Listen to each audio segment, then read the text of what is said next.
अब वजन कम करना कितना बड़ा मार्केट है सबको पता है कि It's a big itself is a business, big yeah. market. Yeah. Stretch marks are basically dermal fractures. Body के लिए लाइफ सेविंग ऑर्गन्स जैसे हार्ट, किडनी, लीवर उस तरफ न्यूट्रिशन जाए वो ज़्यादा ज़रूरी है rather than बाल की तरफ. So बालनेस को ट्रीट करने के लिए या तो camouflage, lifestyle modification, medicines, PRP, hair transplant. So 10,000 hair हम ट्रांसप्लांट कर सकते हैं. मेरे पास लोग आते हैं कि मुझे थोड़े ये चिक बोन हाई चाहिए, Okay. मुझे थोड़ा ये पॉइंट ही चाहिए. Okay. हेलो नमस्ते and very very welcome to brand new episode of vibe है. जैसा कि आप देख रहे हो आज हमारा सेटअप नया है. We are into a new studio and हमारे जो आज के गेस्ट हैं he is a very interesting person. So जो हमारे गेस्ट हैं उनके साथ एक बहुत ही प्यारी और स्पेशल बात है. Whenever I speak to him always किसी भी क्वेश्चन का जवाब देने से पहले स्माइल से शुरुआत करते हैं जैसे कि अभी कर रहे हैं. And he is a super positive person. मेरी जितनी भी उनके साथ इंट्रैक्शंस हुई है हमेशा उन्होंने मुझे मोटिवेट ही किया है.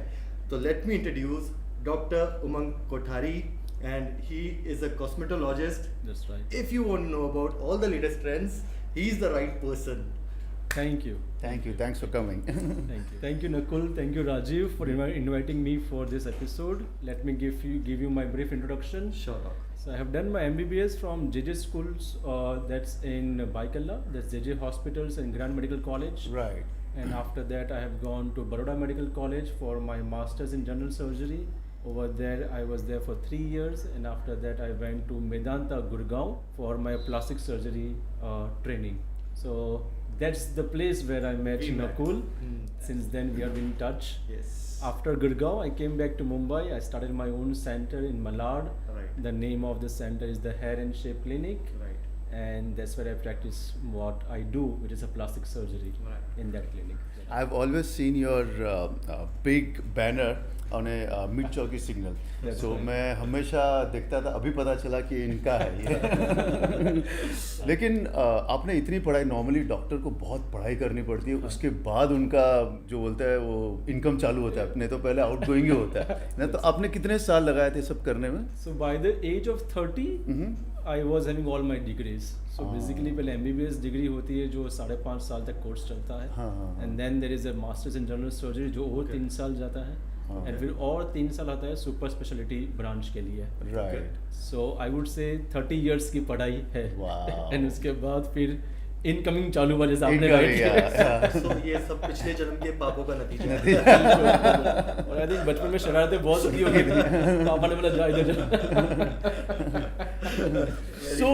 So why this what you I mean लोग MBBS करते हैं और उसके बाद में वो चूज करते हैं कि आपने पहले ही डिसाइड कर लिया था कि मुझे यही करना है बचपन से? Rajiv, you will be surprise. मैं एकदम ही कंफ्यूज था स्टार्टिंग में कि मुझे क्या करना है. जो हमेशा लोग होते जो हैं. हमेशा लोग होते हैं, Yeah. Because you are been influenced by so many factors when you are growing as a child. Right. मेरे जर्नी में मेरे डैड जो एक डेंटिस्ट है, हाँ. जो भी 42-43 ईयर्स से प्रैक्टिस कर रहे हैं. मेरे बड़े भाई जो अभी एंडोडोंटिस्ट है. तो जिन लोग का बहुत बड़ा हाथ रहा है हमेशा एक ग्रोइंग फेज में कि वो अच्छा. जो कर रहे हैं शायद से उतना भी कर ले तो बहुत है बहुत है, करके. बट मैं डरता था कि शायद से मैं इतनी पढ़ाई ना कर पाऊँ करके. सो मैंने कॉमर्स सब कुछ एक्सप्लोर करने की कोशिश की. But that time the dad was like rank अच्छा आया है, परसेंटेज अच्छा आया है 10th में, ट्राई तो कर साइंस में. And that's where I selected science. And मैं मिठी बाई में गया जैसे कि यहाँ के हैपनिंग कॉलेज है. एंड देयर आई रियलाइज कि this is what I wanted to do, science. And जैसे जैसे मैं ये ब्रांच में आगे चलते गया तो मेरा विजन और क्लियर होते गया. MBBS में एडमिशन लिया. MBBS में सेकेंड ईयर में डिसाइड कर लिया था कि जनरल सर्जरी करेंगे, क्योंकि तभी एक बाइफर्केशन आ रहा था कि या तो सर्जरी करेंगे या तो कंसल्टिंग की जॉब होती है, जैसे फिजिशियन हो जाता है. Right. Correct. Those are the more analytical person. They think a lot. They research a lot. They are mainly dependent on medical background and theoretical background का बहुत ही strong होना चाहिए.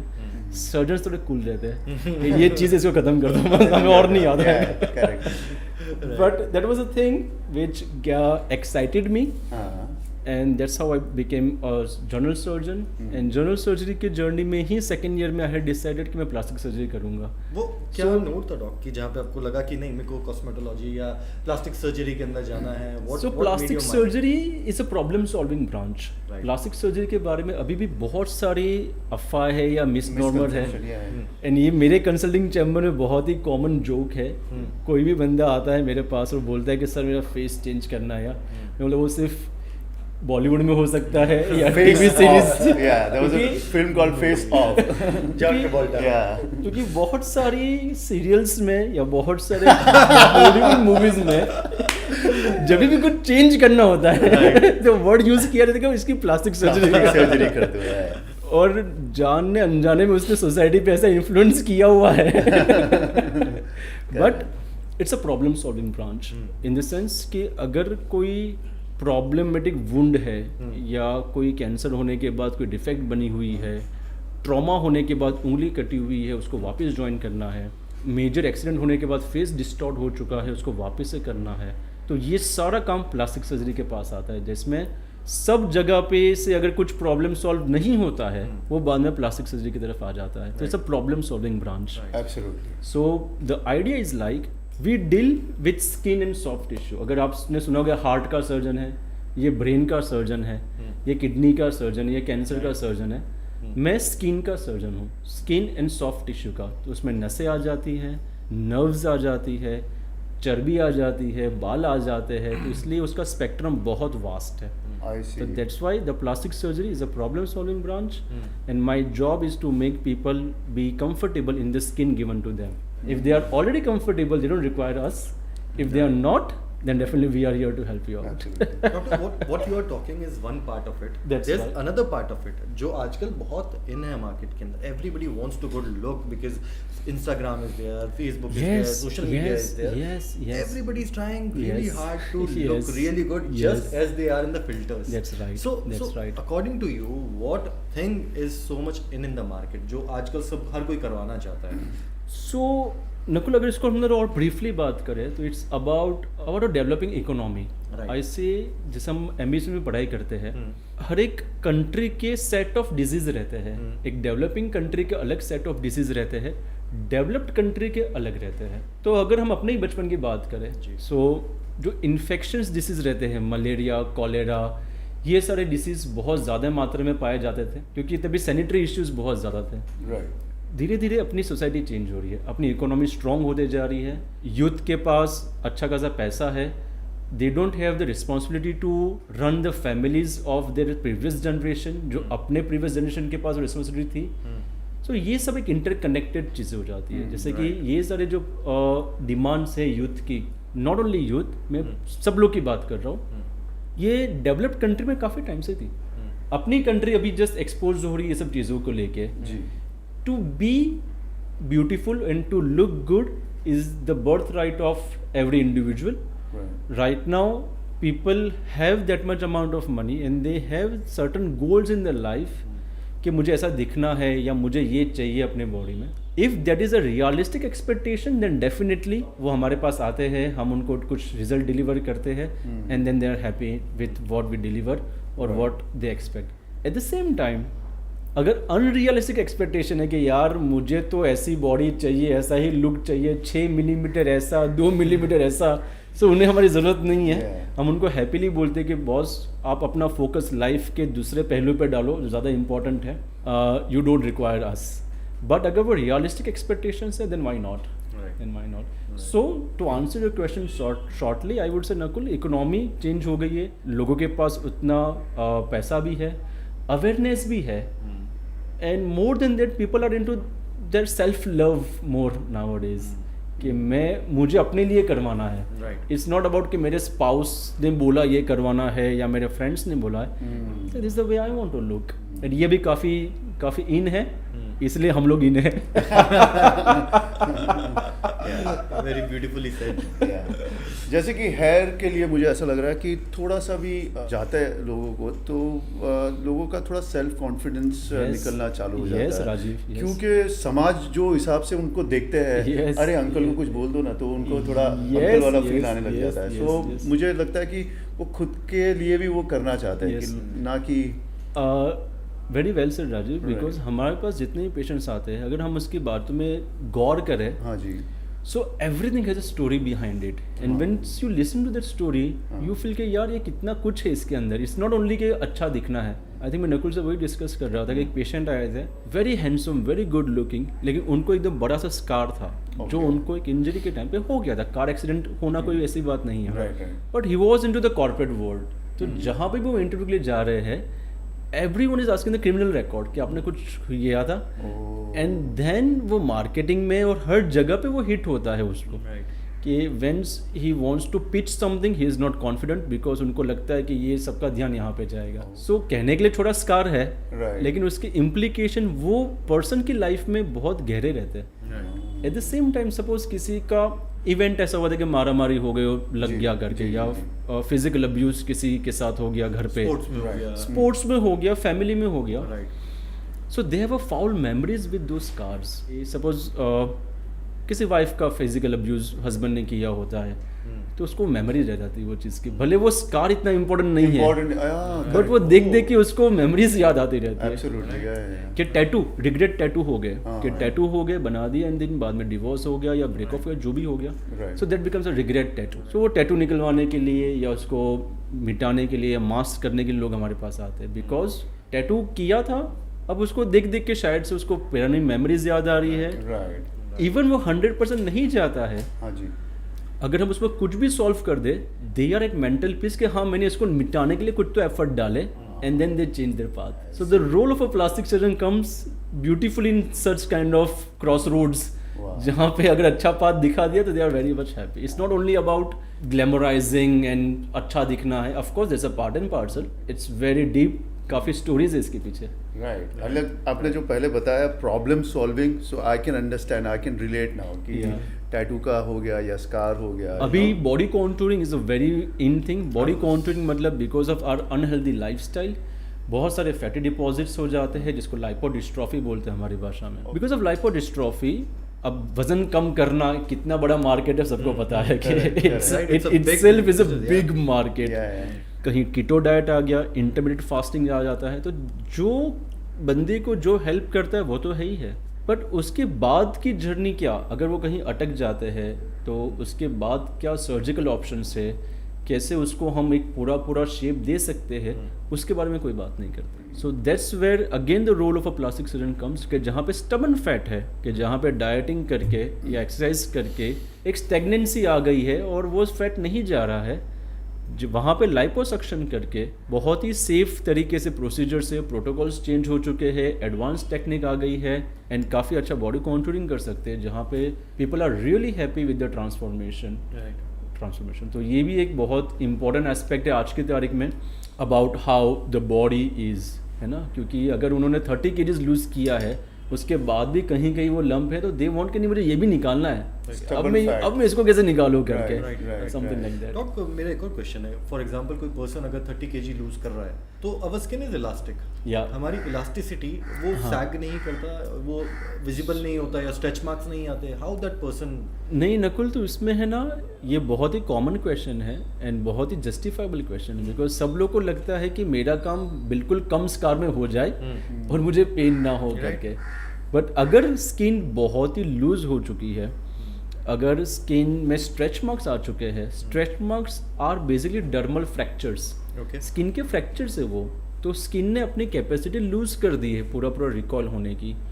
इन दैट केस हमें उतना हिस्सा कट करके टक surgery करनी पड़ती है, चाहे वो आर्म टक हो, थाई टक हो या टमी टक हो। अगर स्किन की क्वालिटी अच्छी है, इलास्टिक स्किन है, लेकिन अगर वो क्वालिटी उसकी अच्छी है, जेनेटिकली स्किन अच्छी है, या तो हाई प्रोटीन डाइट पहले से लेके रखा हुआ है, दूसरा कोई इंसल्टिंग फैक्टर नहीं है जैसे स्मोकिंग हो गया, निकोटिन इंटेक हो गया, ड्रग अब्यूज़ हो गया, ऐसी कोई मेजर वेट वेरिएशन नहीं आया है, तो स्किन की क्वालिटी काफ़ी अच्छी रहती है। इन दैट हम सिर्फ अगर लाइपोसक्शन करके सिर्फ फैट भी निकाल देंगे तो स्किन पूरी रिकॉइल हो जाती है, और अगर वो क्वालिटी अच्छी नहीं है तो फिर थोड़ा सा स्किन का बम्प रह जाता है. So only by giving small small incisions वो फैट के सेल्स को बॉडी से बाहर निकाल के भी बहुत अमेजिंग रिजल्ट्स आ सकते हैं.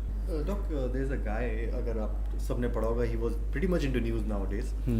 Brian Johnson, if I'm not wrong, I might be wrong with the name, हाँ. but he's a multi-millionaire. हाँ हाँ. उसका लाइफ का गोल ये है कि उसे यंग रहना है. Right now he is 45 something, Okay. and उसकी जो biological age है it's 24, 25, and Wow. Wow. he is taking care of all the treatments. He spends $2 million every year just to look young. So, as a human, is this possible? You can look young till your 50s, 60s. Yes, of course it is possible, but उसमें वो इतना simple नहीं है, तो रास्ता है naturally, of course. Now how we define naturally, even वो भी एक बहुत बड़ी चीज़ हो जाती है कि even the definition of naturally is a very huge definition. So the idea is like insulting factors. अभी हम देखेंगे कि कुछ जो अपने विलेज में रहते हैं, हाँ जी. वो भी 50 इयर्स में इतने यंग क्यों दिखते हैं? फॉरगेट अबाउट द ब्रांड या जो भी इंटेंशनल नेम है, अगर हम अपने गांव में ही जाए तो कितने सारे लोग जो इतने है बुजुर्ग 45-50 के, वो लगते नहीं है उतने. तो आप कितना स्ट्रेस ले रहे हो, कितना आप खाना न्यूट्रिशियस वाला खा रहे हो, कितने विटामिन इनटेक है, आप कितना पॉल्यूशन में रह रहे हो, ये सारी चीज़ें बहुत अफेक्ट करती है. इसके साथ साथ थोड़ी बहुत ट्रीटमेंट हो जाती है, या थोड़ा बहुत आपका स्किन केयर के रेजिम हो जाते हैं, सन प्रोटेक्शन फैक्टर्स हो जाते हैं, ये सब भी इम्पोर्टेंट. कहने के लिए अगर सपोज मैं सनस्क्रीन नहीं लगाऊंगा और पूरा दिन सन में कुछ काम करता हूँ और 35 इयर्स की एज पे अगर मेरी स्किन पे कुछ आ जाता है, जो एजिंग बोल रहे हो, इलास्टोसिस बोल रहे हो, so I have to take care of my skin. तो अगर मुझे पता है कि मेरा ऑक्यूपेशन कुछ चीज़ डिमांड कर रहा है, तो मुझे फिर उसके सामने उतना ट्रीटमेंट भी डालनी पड़ेगी वो चीज़ को, या अपने को सेफ भी करना पड़ेगा. You can't have a on going occupation कि मैं अपनी हैबिट्स तो चेंज नहीं करूँगा लेकिन मुझे यंग भी दिखना है. तो दोनों चीज़ तो कैसे हो पाएगी? सो मेन रीज़न यही है कि विलेजर्स बहुत यंग दिखते हैं, और जो 50-60s में जो उनका जो नेचुरल प्रोसेस है, जो बाल जो आप कह रहे हैं बाल निकलते हैं, तो वो 20 या 24 के साल में ही यहाँ पे तो चालू. That's again Rajiv is known as a urban lifestyle issues. हम एक अर्बन लाइफस्टाइल में जी रहे हैं जहाँ पे अगर घर से हम बाहर निकलते, लिफ्ट टाइम पे नहीं आती, उसका स्ट्रेस अपने को चालू हो जाता है कि भाई ये टाइम पे क्यों नहीं आ रही है. करेक्ट. मानो या ना मानो, ये स्ट्रेस है. स्ट्रेस. हम अगर वॉक करने भी जाते तो भी कान में कुछ ना कुछ सुन के वो that's not a peaceful walk और peaceful jog. I see. You have to distress yourself. In a distress you just have to cut off from the world and do your gym और do your exercise, do your yoga. Then it's going to help your body out. Otherwise अगर आप काम की बातें कान में लगा के बाद में अगर डम्बल बम्बल मारोगे, it's not going to help you out. It's not going to help because you are in stress. आपका माइंड कहीं और है, आप ध्यान ही नहीं दे रहे हो, तो फिर वो चीज़ नहीं हो पाएगी. So stress is a big factor. It's a very big factor. It's a see. very big factor, not only for the plastic surgery point of view, but every organ point of view. अगर हम आज की तारीख में अपनी metabolic as निकालने बैठेंगे, हाँ जी. तो वो अपनी रियल एज से डबल रहेगी. मतलब अपने ऑर्गन इतने वेर एंड टेयर हो चुके हैं अपनी डबल एज जितने, because of stress. Stress will cause a free radical damage. Stress can cause a microinflammation. Unhealthy diet will cause a microinflammation. और ये सारी चीज़ें बाद में एजिंग को फास्ट करती है, चाहे वो हार्ट के सेल्स हो, चाहे वो स्किन के सेल्स हो, बालों के सेल्स हो, या तो लीवर के सेल्स हो. इसलिए early heart attack, early death भी बहुत जल्दी देखने को मिल रहा है आज की तारीख में, जो पहले के ज़माने में बहुत लेट देखने को मिलते थे. So yes, stress is a very big factor. And as you rightly said, the urban lifestyle, जिसमें अगर हम इसे बालों की बात करें, so what you eat, how much you sleep, how much you drink a water, how much vitamin वाला nutritious diet you eat, what is the hormonal, जो चीज़ अपने हाथ में नहीं है वो जेनेटिक हो गई और टेस्टोस्टेरोन हो गया, which is not in our hand when we talk only about the hair. But the avoidable stuffs are like this, कि कितना आप सोते हो, कितना पानी पीते हो, कितना आपने न्यूट्रिशन वाला खाना खाया, क्या आपकी हैबिट्स है, ये सारी चीज़ें. तो ये चीज़ों को फोकस करना बहुत इंपॉर्टेंट होता है. सो हेयर एक इतना वास्ट टॉपिक है, एज इन. यस राजीव. सो मैं ये जानना चाहता हूँ कि एक तो आपने बताया स्ट्रेस, और एक बताया डाइट. यस. हाँ, स्ट्रेस डाइट तो मुझे ऐसा लग रहा है कि गांव में भी अभी थोड़ा अभी भी चालू हो गया है. मेरे दिमाग में सेम क्वेश्चन आ रहा था. हाँ, गांव में चालू हो गया है. बट ये है कि उनका जो नेचर है जो गांव वालों का, अरे थसे ने थवा देने सूच आए यार बदू, उन That's stress. कैरफ्री They are carefree. कैरफ्री बहुत होते हैं नॉर्मली। अगर Yes. जो बेटी की शादी होती है या बेटे का Yes, कुछ yes. यानी नौकरी की बात होती है तभी वो बहुत स्ट्रेस थे। Yes, yes, yes. Otherwise normal life में उनका तो ऐसे ही है, अबे जेवा देने लावा मावा खाइए, Yes, yes, that yes. Kind of attitude they have. But like rightly you said कि अगर जो हम लिफ्ट भी नहीं आती तो हमें स्ट्रेस हो जाता है, अरे क्या हो गया, कहाँ अटकी पड़ी क्या है? हट गया, उसका तो रिक्शा बाकी है उसका तो ऊपर भी बाकी है। या फिर सिग्नल, फिर बहुत सारी चीज़ें। Yes you are right, stress यानी नॉर्मल स्ट्रेस की बात हमें ऐसा लगता है कि अरे मुझे पढ़ाई का बहुत स्ट्रेस है या जॉब का बहुत स्ट्रेस Yes, है yes, yes. या मेरा फ्यूचर का बहुत स्ट्रेस है, लेकिन छोटी छोटी चीज़ों का स्ट्रेस मुझे लगता है ज़्यादा होता है। तो जब हम वैकेशन में जाते हैं इवन फॉर 5 days मतलब फ्रेश क्यों हो जाता है, because we are just least bothered about other stuff. हम इतने फ्रेश हो गए फिर वापस से वही एनवायरमेंट में आके तो इतना कैसे शिफ्ट होता होगा। The moment we go somewhere out, अपनी डाइट इंप्रूव हो जाती है, हम थोड़े अच्छा फील करते हैं बिकॉज आप डे टू डे एक्टिविटी से थोड़ा बाहर आ चुके हो। Right. Then why not to involve the same thing into day to day activity. Right. उसको फिर वेकेशन के लिए वेट क्यों कर रहे हो? राइट। सो हेयर का वाज कि हेयर में कितने टाइप के ट्रीटमेंट्स होते हैं और वो कितना इम्पोर्टेंट है कि हर पेशेंट को देखना कि एग्जैक्टली उसका प्रॉब्लम क्या है। Yes. कि चलो आपके बाल जा रहे हैं, झड़ रहे हैं, ठीक है, लेकिन आप ये भी जानते होंगे कि आप पूछते होंगे कि क्या क्या उनके Yes. साथ में हो रहा है, आप डाइट Yes. क्या कह रहे हो, आप स्ट्रेस क्या ले रहे हो, आप मेडिसिन क्या ले रहे हो, यू नो। सो ये कैसे वर्कआउट होता है और यानी कैसे वर्कआउट करते हैं कि इनका प्रॉब्लम क्या है, Yes. फिर इनको क्या ट्रीटमेंट चाहिए। Yes, so as you rightly said Rajiv, ये बहुत ही इम्पोर्टेंट है जानना कि प्रॉब्लम कहाँ है करके, बिकॉज ट्रीटमेंट तो बहुत सारी है लेकिन कौन से Right. पेशेंट को कौन सी ट्रीटमेंट यूज होएगी, बेनिफिट होगा, ये जानना भी बहुत ज़रूरी है करके। Right. तो जब भी कोई पेशेंट हमारे पास आता है हेयर के लिए, तो more than the treatment I would like to understand the psychology of a patient कि उसको क्यों करवाना है, अच्छा। उसके एक्सपेक्टेशन क्या है करके। अच्छा। वो हिसाब से पूरा बंदा प्लानिंग होना चालू होता है कि मुझे किस तरफ जाना है उसके साथ कर। हाँ जी। अगर सपोज जस्ट फॉर एग्जांपल अगर कोई पेशेंट आता है, एक कपल आता है कैबिन में, उसमें वाइफ बोलती है अरे इसके बाल उगा दो करके, ये तो अभी गंजे तो हो उसको जाए। वाइफ के लिए करना है। नहीं तो मैं जरा वाइफ को बोला जरा बाहर चाय कॉफी जरा क्लिनिक देख के आ जाओ। हमारे पास और भी ट्रीटमेंट है। And then I talk to the guy and he said boss I am sorted, मुझे कुछ भी नहीं करवाना है, ये मुझे उठा के डिफरेंट क्लिनिक पे लेके जा रही है, मैं सिर्फ उसको खुश करने के लिए साथ में जाता हूँ करके। सो देन आई अंडरस्टैंड कि उसके एक्सपेक्टेशन बहुत ज़्यादा नहीं है करके, है ना। तो मैं जब वाइफ वापस आते मैं बोल सकता हूँ कि मैं उसे कन्विंस भी कर सकता हूँ कि यार इसकी ज़रूरत नहीं है, ही इज़ ऑलरेडी हैप्पी, तो क्यों करवाना है करके। Right. Okay, by saying this, a job of a plastic surgeon is to make my patient comfortable in the skin and the hair given to them. अगर वो ऑलरेडी कंफर्टेबल है तो मेरा कुछ काम ही नहीं है, दे डोंट नीड मी। सारे जो लोग के बाल झड़ रहे हैं वो थोड़ी हेयर के ट्रीटमेंट के लिए भाग रहे रहते हैं, राइट। कि सारे जो लोग के पास थोड़ी बहुत ज़्यादा एक्स्ट्रा फैट है वो तो नहीं Right. भाग रहे हैं वजन कम करने के लिए, Correct है। क्योंकि वो पीस में है, वो अपने आप ठीक है अपनी जगह पे। हम्म, मोटापा को एक बहुत सारा शेम जैसे बनाया गया है, जो कि ये नहीं होना चाहिए। I see. भगवान ने थोड़ी सब लोग को पतले ही पैदा किए हुए थे Right, करके। right. करेक्ट है। सो अगर उसमें हार्मोनल इश्यूज चल रहे हैं या कुछ दूसरे इश्यूज जिससे मोटापा आया हुआ है, Right. So why to body shame someone, accept I them the agree. Way they are, just Absolutely. Because अपने माइंड फ्रेम में एक चीज फिट हो रही है, हम वो मेजर लेके सबके पीछे पीछे भाग रहे हैं करके। Right. जीने दो यार शांति से। Exactly. कई लोग अपनी स्किन के अंदर बहुत खुश है। बहुत खुश है and everything comes on the face.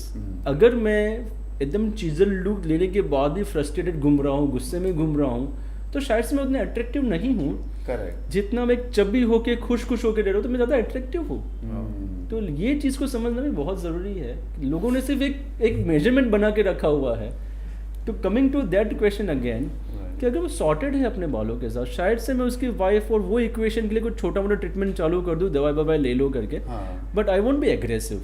Eight the same time अगर मेरे पास एक कपल आता है कि boss we are into the business where how I look is very much important, now I am losing a hair and what kind of treatment do you have, just with the role of starting the evaluation कि आपकी lifestyle कैसी है, आपके hereditary में पिताजी, चाचा, मामा, नाना, दादा में हेयर लॉस हुआ था नहीं हुआ था, आपका जो डाइटरी हैबिट्स है वो कैसी है, स्लीपिंग पैटर्न्स कैसा है, विटामिन स्टडी लेटेस्ट करवाया था कि नहीं करवाया था, बिकॉज कुछ कुछ विटामिन का डायरेक्ट कोरिलेशन है हेयर लॉस के साथ. ओके.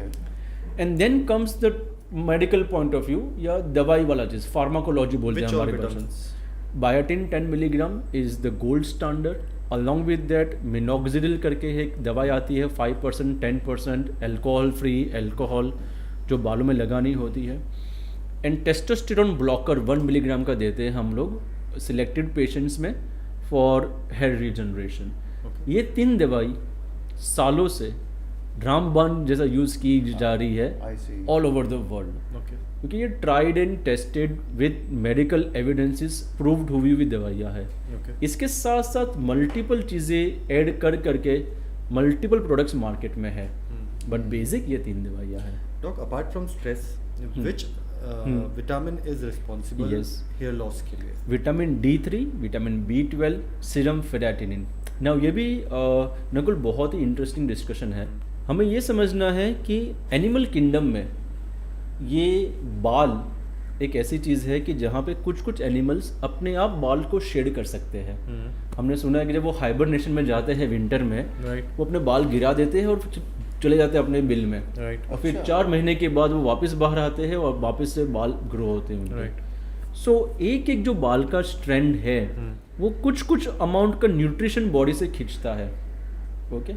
सो अगर अपने बॉडी का न्यूट्रिशन कहीं ना कहीं नीचे नीचे जा रहा है या इम्बैलेंस हो रहा है, बॉडी सबसे पहले बाल गिराना चालू करती है. ये भी एक लिटरेचर है या साइंस है इसके पीछे, क्योंकि बॉडी के लिए लाइफ सेविंग ऑर्गन्स जैसे हार्ट, किडनी, लीवर, उस तरफ न्यूट्रिशन जाए वो ज़्यादा ज़रूरी है रादर देन बाल की तरफ जाए.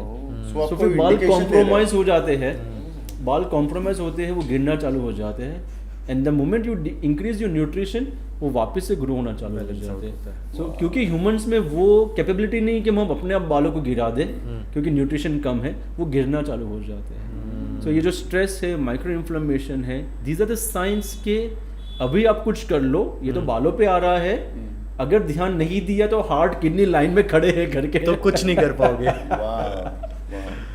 सो जिसके भी बाल जा रहे हैं, मेक श्योर आप पहले अपने ऑर्गन्स दिखाइए, उसके बाद बाल दिखाइए. सो मैं बोलूँगा कि एटलीस्ट ये जो 3-4 चीज़ें हैं, vitamin D3, B12, serum ferritin, thyroid profile, ये करना ज़रूरी है, क्योंकि अगर कुछ चीज़ें होती है वो पिकअप हो सकती है. And then you realize when we start the cyclical vitamin therapy या कुछ हम जब चालू करते हैं, डेफिनेटली पेशेंट ये रिस्पॉन्स करते हैं, सर बाल तो है लेकिन मेरी फर्टिलिटी कम हो गई, मेरे में ज़्यादा एनर्जी आ गई. सो इट्स नॉट ओनली बाल, it's overall system which we cure. Right. Yes. Yeah, right. D3, B12 अगर जो होगा तो अपने एनर्जी भी आएगी. एनर्जी भी कम हो जाती है. Joints भी नहीं. I think अमूमन हर किसी के अंदर D3 तो कम होता ही होता है. Yes. And along with that, in a cyclical therapy, कि सारे विटामिन और माइक्रो न्यूट्रिएंट्स भी है. जब हम विटामिन की बात कर रहे हैं, we don't talk a lot about micro nutrients. Magnesium हो गया, आयंस हो गया, जिंक हो गया, कि इनका भी तो काम है अपनी बॉडी में. तो इसका जो एक इक्विलिब्रियम मेंटेन करना होता है वो बहुत ज़रूरी है. Which is very difficult in urban life, right? In urban life, because हम जो खाते हैं हमें पता है इनमें से कंटेंट क्या है. अगर आज मैंने कुछ खाना खा लिया, अभी इतनी अवेयरनेस आ गई है, बट न्यूट्रिशन कंटेंट क्या खा रहे हैं हमें पता ही नहीं. इंडिया के अंदर एक कॉन्सेप्ट नहीं है मल्टीविटामिन लेने का, लेकिन अब्रॉड के अंदर people take regular multivitamin. This is very essential for everyone. India में प्रिवेंटिव केयर और पैलिएटिव केयर के ऊपर इतनी बातें नहीं होती हैं जितना एक्चुअल सर्जरी और ये चीज़ के ऊपर बातें होती हैं. आप एक चीज़ पे पहुंच के उसको कैसे ट्रीट करो उसकी सारी बातें होती हैं, बट वो जर्नी को कैसे अवॉइड कर सकते हो ये चीज़ के ऊपर बहुत कम बातें होती है. सो ये vitamin, if you consider them as a supplements, then you will take it. Right. The problem with taking vitamin at the early age is only your inertia. मैं इतना यंग हूँ यार, दवाई थोड़ी खाना हूँ करके. इट्स ओनली दैट इनर्शिया कि मुझे कुछ हुआ ही नहीं है, अरे दवाई जितनी उम्र थोड़ी हो गई मेरी. Once you overcome that inertia, then you become compliant कि बॉस ये ज़रूरी है तो मेरा फ्यूचर इन्वेस्टमेंट में कर रहा हूँ करके. राइट. एक बार वो एजुकेशन आना चालू हो जाएगा, तब जाके बाद में लोगों को वो समझ आएगी कि प्रिवेंटिव भी उतना ही इम्पॉर्टेंट है. राइट. एक छोटा सा एग्जांपल देता हूँ कि अगर जिसका बहुत सारी आंटी हमने देखी जिसका नी में प्रॉब्लम आ रही है, right, mostly the surgery for them is total knee replacement as पर द फाइनल सर्जरी.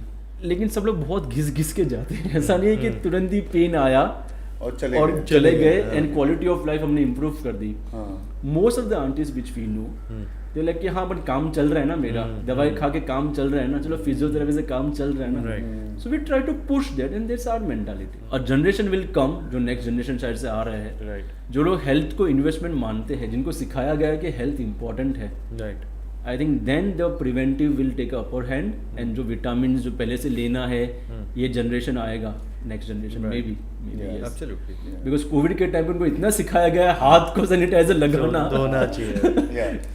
मुझे याद है 5 साल पहले अगर जो मोस्टली को यूएस से या लंदन से आते थे तो हैंड सैनिटाइजर रखते थे. हम लोग देखते थे क्या चलना खाना. जापानीज द मास्क इतना कॉमन चीज है कुछ एशियन कंट्रीज में. हमें लगता है कि इतना क्या करके, बट अभी देखिए लाइफ बन गई है. Yes, I think 2016 की बात होगी, 17 की बात होगी. I was in south Asian country, वहाँ पे किसी ने मास्क पहना हुआ था. तो आई वाज शॉक्ड. मैंने मास्क क्यों पहना हुआ इसने? I went to that person. बनने लगे हम उल्टा से बीमार होगा शायद. एक्चुअली डॉक, मैं उसके पास गया, मैंने उससे पूछा कि why you are wearing mask, everything alright. कहता है no actually I have cold. So हमने अच्छा कोल्ड के ऊपर लोग मास्क पहनते हैं. इंडिया के अंदर तो कोई नहीं पहनता था. That's where अभी आप देखोगे तो इंडिया में ये आना चालू हो जाएगा. So again going back to the economy, ये जो जनरेशंस हम जो सीखते हैं, likewise even in my generation जब हम स्कूल में थे, health is an expense. Health is not an investment. हमें कभी सिखाया नहीं गया था कि ये इन्वेस्टमेंट है, आपको अपनी हेल्थ के बारे में सोचना है. अभी भी कुछ लोग डर जाते हैं कि मैं रिपोर्ट नहीं कराऊंगा, कुछ आ जाएगा तो. अरे आ जाएगा तो उसके लिए रिपोर्ट करवाना, वो पिकअप करके क्योर करेंगे उसको. But they feel it's an expense. A generation will come where they will feel it's an investment, and that's where the preventive things will come. I think जैसे multivitamins important है, वैसे ही yearly checkup भी important है. After 35 years of age, yes, definitely important, because agreed. It's like a maintenance of your own system. अगर आप pickup ही नहीं कर पाओगे, अगेन जब तक पेन नहीं होता है लोग डॉक्टर के पास नहीं जाते. जब तक कोई सिम्टम्स नहीं आते लोग डॉक्टर के पास नहीं जाते हैं. तो ये थोड़ा इवन डेंटल केयर्स की हम बात ले ले, दांतों के ऊपर बात ले ले, कि जब तक वो पूरा एकदम ही एक्सक्रूशिएटिंग पेन नहीं होता है, दुखना चालू नहीं हो जाता तब तक. We try to avoid it. मैं सबके लिए प्रे करूंगा किसी को ना हो, क्योंकि I just went through it recently and it's hell. So preventive things आएगी, आई सपोज. यस. डॉक, एक और question I want to ask. बिल्कुल. Which is one treatment which is very much in जनता के अंदर आजकल ऐसा है कि जो हर कोई यूथ करवाना चाहता है, या थोड़ा अभी 30s में है, 35 में, 40 के अंदर है, something which is very in. या सो नकुलन, मैं जहाँ प्रैक्टिस कर रहा हूँ वहाँ पे मैं 2 टाइप ऑफ प्रोसीजर्स में प्रैक्टिस करता हूँ. एक हो गया इन्वेजिव, जहाँ पे मैं पेशेंट को एनेस्थीसिया दे के प्रॉपर तरीके से हम लोग पूरा बॉडी कॉन्टूरिंग करते हैं या तो सर्जरीज करते हैं. एक हो गया नॉन इन्वेजिव, जहाँ पे ऑफिस प्रोसीजर से, कि जहाँ पे ज़्यादा कुछ डाउन टाइम नहीं है प्रोसीजर का. तो पीआरपी बालों के लिए एक ऐसी प्रोसीजर है कि जहाँ पे it's an office procedure. It can give you a good maintenance to the hair. At the same time, regeneration can also occur, given the fact कि आपका बाकी सारे पैरामीटर्स अच्छे होकर के. So वो बेसिकली फर्टिलाइजर का काम करेगी पीआरपी. अगर सॉइल अच्छी है, सॉइल्स के नीचे सीड्स है, तो खाद डालने से क्रॉप बाहर आएगा. अगर सॉइल खराब हो चुकी है, फॉलिकल्स डेड हो चुके हैं, तो मैं कितना भी अच्छा फर्टिलाइजर डालूँ वो कुछ बाहर नहीं आने वाला है. तो अगर सिलेक्टेड पेशेंट में जहाँ पे मुझे लगता है कि नहीं अभी ग्रो होना बाकी है, डेंसिटी कम हो गई है, तो PRP is a very in thing.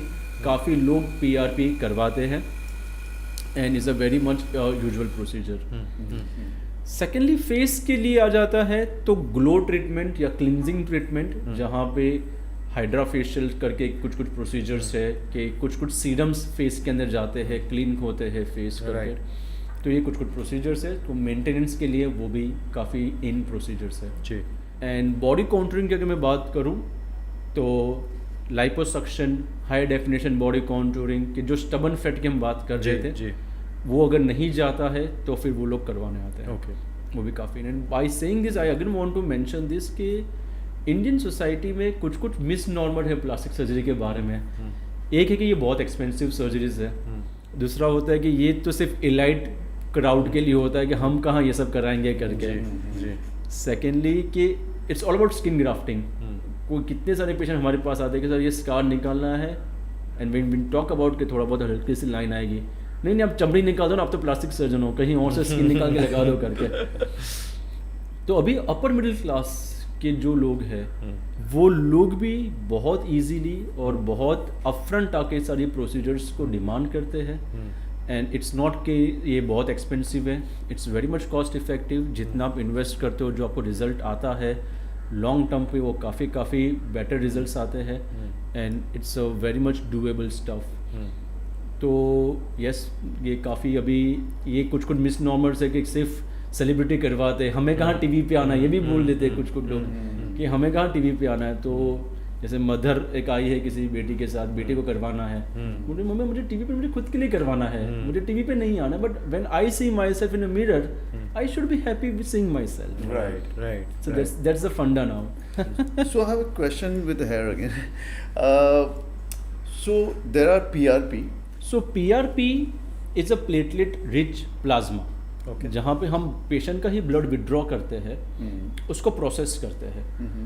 जब हम उसको प्रोसेस करते हैं तो ब्लड के सेल्स अलग हो जाते हैं, पानी अलग हो जाता है, बात सिंपल प्रिंसिपल, क्योंकि उसको सेंट्रीफ्यूज कर दिया हमने, तो जो भारी सामान है वो नीचे बैठ जाएगा, पानी ऊपर तैरना चालू कर देगा। पानी को प्लाज्मा बोलते हैं ब्लड के, और जो सेल्स नीचे बैठ गए वो आरबीसी से, क्योंकि उसमें आयन रहता है, हीमोग्लोबिन, वो भारी रहते हैं तो वो नीचे बैठ जाते हैं। At the junction of plasma and RBC, platelets एक बहुत ही इंपॉर्टेंट ब्लड प्रोडक्ट है अपने बॉडी का, जो ब्लड जहाँ पे अगर बह रहा होता है उसको कोआगुलेट कर देता है, दबा के रखते हैं तो वो बंद हो जाता है, क्योंकि उसमें बहुत सारे ग्रोथ फैक्टर्स है, वो फटाफट मैश वर्क करके बंद कर देगा वो चीज़ को। तो प्लेटलेट्स के अंदर बहुत सारे ग्रोथ फैक्टर्स है, उसको हम जब एक्टिवेट करते हो प्लेटलेट्स की सेल वॉल रप्चर होती है और वो ग्रोथ फैक्टर्स फिर वो प्लाज्मा में मिक्स हो जाते हैं। सो प्लेटलेट रिच प्लाज्मा बन गया, PRP, दैट इज PRP। और ये जड़ी बूटी है। अच्छा, जड़ी बूटी इसलिए है क्योंकि कोई भी एरिया जो डैमेज एरिया है वहाँ पे जब मैं इसको इंजेक्ट करूँगा वो वहाँ पे रिपेयरिंग वर्क करेगा। बट वो कौन से पेशेंट में सिलेक्शन बहुत ज़्यादा इंपॉर्टेंट है। जैसे कि आपने बताया कि अगर मैं उसको फेस में इंजेक्ट करूँगा तो वहाँ पे कोलेजन का रिपेयर वर्क करेगा। अगर मैं बालों के बाजू में डालूंगा उसको इंजेक्ट करूँगा तो वो हेयर फॉलिकल को स्टिमुलेट करेगा, वहाँ का माइक्रो इन्फ्लेमेशन को स्टेबलाइज करेगा। अगर कोई क्रॉनिक अल्सर है जो हील नहीं हो रहा है, मैं जब वहाँ पे इंजेक्ट करूँगा तो वहाँ पे वो एक्टिविटी चालू करके वापस से सिपाही को बुला के रिपेयरिंग चालू करेगा करके। अगर कभी कभी इनफर्टिलिटी के टाइम पे यूट्रस में भी इसको डाला गया है, यूट्रस को मोर रिसेप्टिव बनाने के लिए एक ओवम जब आता है उसके लिए, तो जहाँ पे भी ये रिपेयरिंग वर्क एक स्टेगनेंसी पे पहुँच गया है वहाँ पे PRP काम में आता है। अब यही सेम चीज़ को ग्रोथ फैक्टर कॉन्सेंट्रेट, ये यही चीज़ है PRP, उसका एक हायर वर्जन है जहाँ पे प्लेटलेट की सेल वॉल भी निकल जाती है और सारे ग्रोथ फैक्टर उसमें कॉन्सेंट्रेट हो जाते हैं करते, वो GFC हो गया।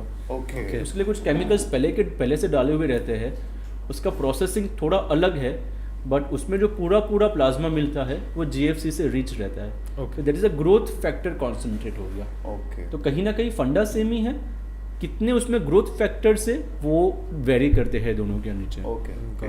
I think it all depends on कि पेशेंट कैसा है उसके ऊपर होगा कि PRP वाले GFC कर सके या ना कर सके उसे। मोर देन दैट, जैसे मैं अपने कंसल्टेंट राजीव वही बताता हूँ कि ये प्रोसीजर है, इसका प्रोज एंड कॉन्स ये है, इसका सक्सेस रेट ये है। तो सपोज एक पेशेंट मेरे पास आ रहे हैं जिसका 4 PRP के सेशंस हो चुके हैं, लेकिन फिर भी एक स्टेगनेंसी आ गई कि उसको अभी और ग्रोथ चाहिए, एंड देट सामने से आज के सर PRP के बाद क्या नेक्स्ट क्या है, हेयर ट्रांसप्लांट नहीं करवाना है, but what is next, that's where the role of GFC will come. और देयर आर सर्टन पेशेंट वो बोलते हैं सर जो बेस्ट है वो करो, अगर आपको लगता है GFC बेटर है PRP से, अब GFC से चालू करो, है ना। तो ये वेरी भी करता है कि कौन से पेशेंट को क्या रिक्वायरमेंट है, उसके पास कितना पैसा है उस चीज़ के लिए इन्वेस्ट करने के लिए, है ना। अननेसेसरीली एक्सपेंसिव ट्रीटमेंट जब उसको उतना उसके पास फाइनेंसिस ही नहीं है, वो देना भी सही बात नहीं है। एब्सोल्युटली वो देना भी, तो स्टेप बाय स्टेप अगर अप्रोच करते हैं तो it's a very treatable problem, और काफ़ी अच्छे से उसको हम सेटल कर सकते हैं अगर दूसरे जेनेटिक फैक्टर्स बहुत स्ट्रांग नहीं है तो। आई सी। What is the success ratio in PRP and GFC? Yes. जिसको हेयर का residing yes. तो सक्सेस रेशियो नकुल उसमें ज़्यादा है जहाँ पे वो शाइनिंग स्कैल्प नहीं आया है। नाउ सपोज किसी को हेडलाइन डिसाइड हो रही है और ये एंगल एकदम शाइन हो चुका है। हाँ जी, हाँ जी। अगर वो लोग मेरे पास वो करवाने आते हैं GFC and PRP for those angle, तो सक्सेस रेट शायद से 0 to 10% रहेगा। Because going back to that funda कि सॉइल के लिए सीव्स ही नहीं बचे हैं, तो मैं क्या कितना भी PRP से खाद उसको डालो, बाहर या निकालूंगा। correct।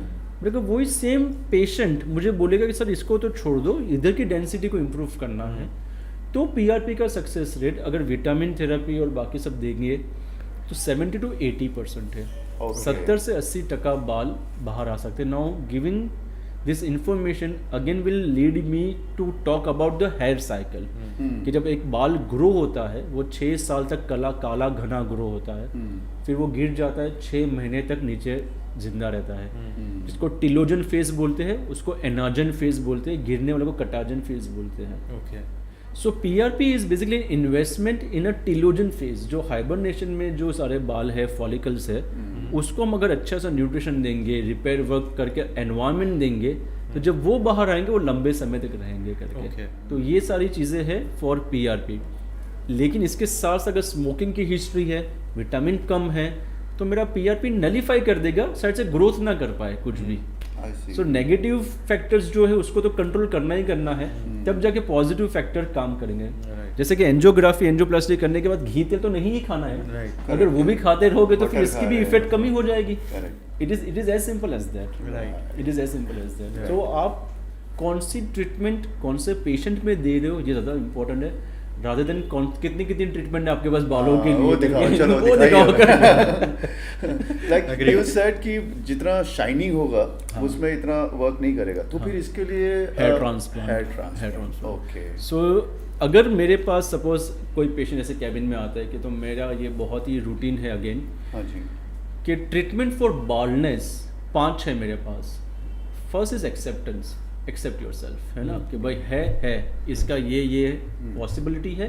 आपको लगता है हाँ मैं सिर्फ सुनने आया था लेकिन मुझे ये सब डर वर लगता है इंजेक्शन से, तो कुछ मत करो, be happy with yourself, shave off कर दो, है ना। और किसी की डिमांड बहुत ज़्यादा रहती है और डोनर साइड बहुत छोटा रहता है, जिसमें शायद से बायोलॉजिकली मैं कुछ भी ना कर पाऊँ। एकदम ही शाइनिंग ग्रेड 7 बाल्डनेस है, डोनर एरिया भी बहुत छोटा है, तो मैं हेयर ट्रांसप्लांट भी मैं कुछ अच्छा काम नहीं कर पाऊंगा, ना PRP उसमें अच्छा काम करने वाली है, ना दवाई से कुछ बाल आने वाले हैं, क्योंकि उसकी सारी साइकिल एग्जॉस्ट हो चुकी है। So camouflage would be a better option, मतलब विग पहन लो, ओके, वैसे वाले, या SMP होता है, स्कैल्प माइक्रो पिगमेंटेशन, जहाँ पे स्कैल्प के ऊपर डॉट डॉट डॉट करके टैटू कर देते हैं। दूर से वो लिखता है कि क्रू कट है, लेकिन जब पास में आके देखते हुए लगता है कि वो टैटू है पूरा।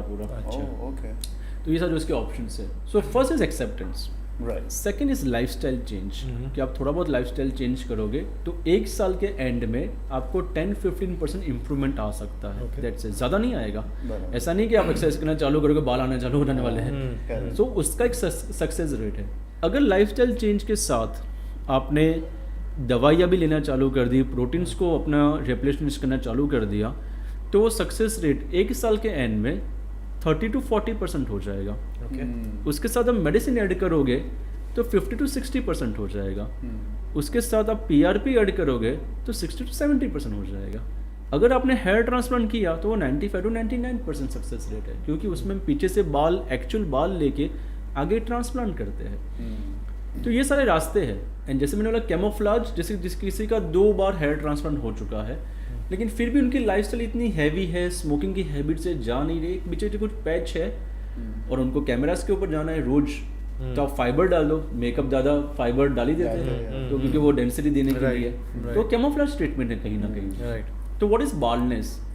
बालों के बीच में जो स्कैल्प दिखता है, चमड़ी दिखती है, वो बाल्डनेस है। तो कुछ भी आप वहाँ पे काला डाल दो, वो बाल्डनेस का सॉल्यूशन है। चाहे वो नेचुरल बाल हो या कटे हुए बालों का वीविंग हो या वो आर्टिफिशियल फाइबर्स हो या वो विग हो। लेकिन या तो पहले के ज़माने में वो डाई को पूरा घिस डालते थे इवन ऑन द बाल्डनेस। अच्छा। तो दूर से वो ब्लैक दिखता है, पास आके देखोगे लगता है ये तो बाल्डनेस है, बट वो काला पदार्थ उसको छुपा देता है। एग्जैक्टली वो इंक भी वही सेम चीज़ करती है। वो टैटू ऐसे हो जाता है कि वो ऐसा लगता है कि छोटे छोटे बाल हैं। सो बाल्डनेस को ट्रीट करने के लिए या तो camouflage, lifestyle modification, medicines, PRP, hair transplant. अब कौन सा पेशेंट कहाँ पे फिक्स होता है ये समझना और पेशेंट को समझाना भी बहुत ज़रूरी है। एब्सोल्युटली। लोग ऐसे माइंड सेट करके आते हैं, नहीं नहीं हमने उनको देखा हुआ तो ऐसे ही मुझे करना है। मेरे फ्रेंड ने करा है कि कोई एक्टर ने हमने किया। गूगल पे देखा, Google पे हमने देखा, सोशल मीडिया पे देखा, देखा है। तो वो उसका भी रोल काफ़ी अच्छा है अवेयरनेस के लिए, but the problem is Google and social media से अवेयरनेस बहुत बढ़ गई, बहुत बढ़ गई। बट उसमें प्रॉब्लम यह है कि पेशेंट को कॉम्प्लिकेशन, वो उनको लगता है कि ये होता ही होता है, क्योंकि कोई भी क्लिनिक या कोई भी डॉक्टर अपने नेगेटिव रिजल्ट इतना नहीं शो करते हैं ना, Right. तो उनको वो समझना ज़रूरी है कि ये एक पॉसिबिलिटी है, लेकिन वो ट्रीटमेंट का सक्सेस रेट क्या है वो आपका डॉक्टर आपको समझाएगा। Correct, कि अगर correct. 100 में से 5 लोग को भी नेगेटिव रिजल्ट आता है तो आपको समझना ज़रूरी है कि 5 में आ सकता है। राइट। लोगों को लगता है कि नहीं सब में पॉजिटिव ही आता है, और प्रॉब्लम आना तब चालू होता है कि जब उनको वो समझते नहीं है, और अगर उनमें कॉम्प्लिकेशन आ गया तब वो थोड़ा अनॉयंस आ जाता है कि यार ये तो पता ही नहीं था, बताया नहीं गया। Right. सो कुछ भी करो सोच समझ के करो, एंड आई वुड से कि select the doctors in the clinic with थोड़ा background check.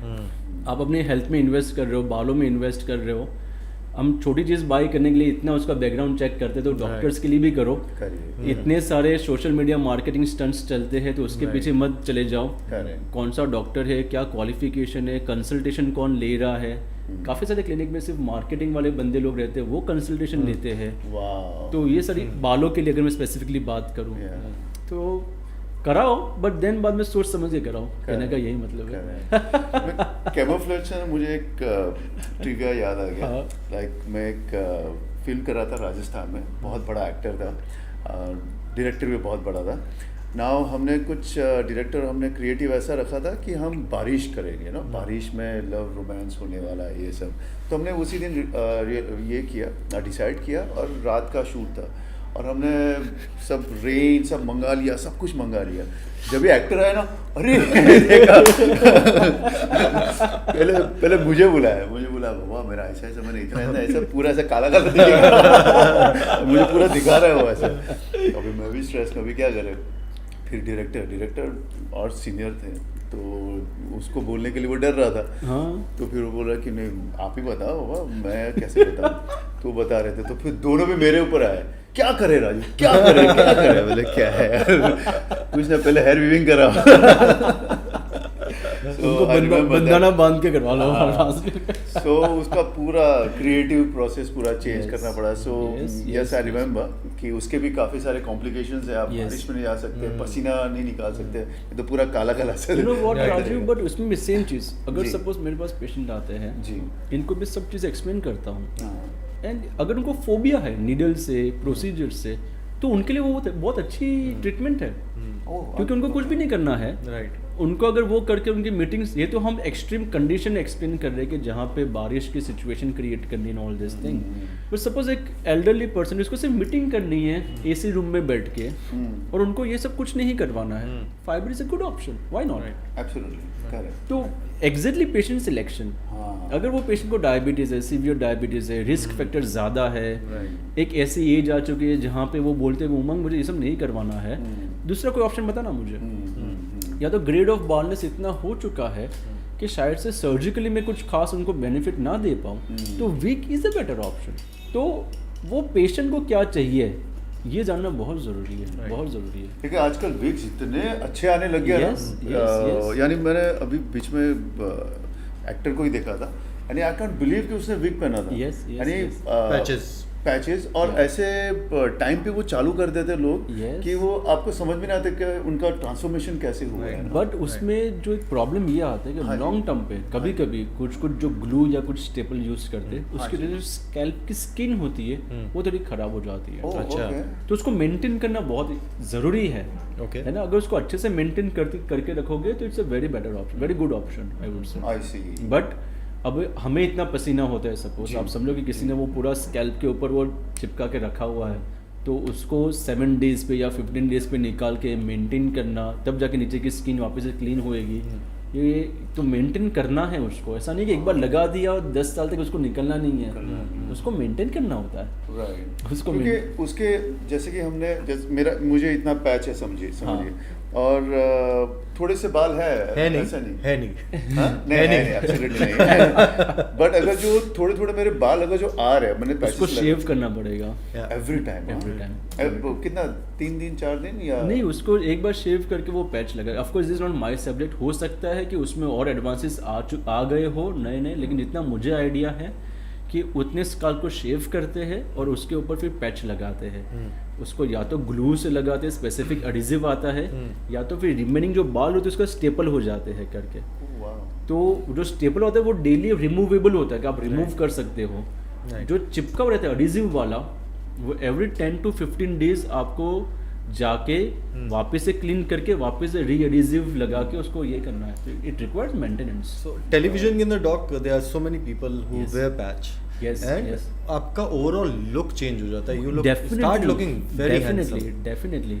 So the idea is like, अगर सपोज मेरे पास भी कोई ग्रेड 6 या ग्रेड 7 मतलब जब बताता हूँ मतलब कितनी तक बाल चले गए उसकी मैं बात करता हूँ। तो सपोज पीछे मेरे पास इतने ज़्यादा हेयर फॉलिकल्स नहीं है कि मैं पूरा बाल्डनेस को मैं कवर कर पाऊँ, तो हम आगे एक हाई डेंसिटी हेयर ट्रांसप्लांट कर देते हैं जी, और पीछे पैच बोलते हैं। राइट, क्योंकि जो डिस्टेंस में एक इंटरव्यू होता है या जब कम्युनिकेशन होता है वो आगे का फ्रंट वाला ज़्यादा इंपॉर्टेंट है।